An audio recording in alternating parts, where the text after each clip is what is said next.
ولا يأمن الإنسان على نفسه ولو كان من أعلم الناس وأتقى الناس، فإنه لا يأمن الفتن.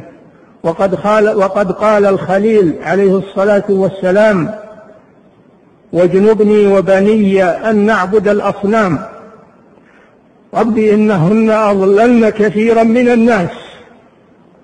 وقال المصطفى محمد صلى الله عليه وسلم: يا مقلب القلوب والأبصار ثبت قلبي على دينك. وتقول له عائشة رضي الله عنها: يا رسول الله أنت تخاف؟ قال صلى الله عليه وسلم: وما يؤمنني يا عائشة وقلوب العباد بين أصبعين من أصابع الرحمن إذا شاء قلب عبد قلبه. فلنتق الله جميعا ونسأل الله الهداية للصراط المستقيم والثبات على الحق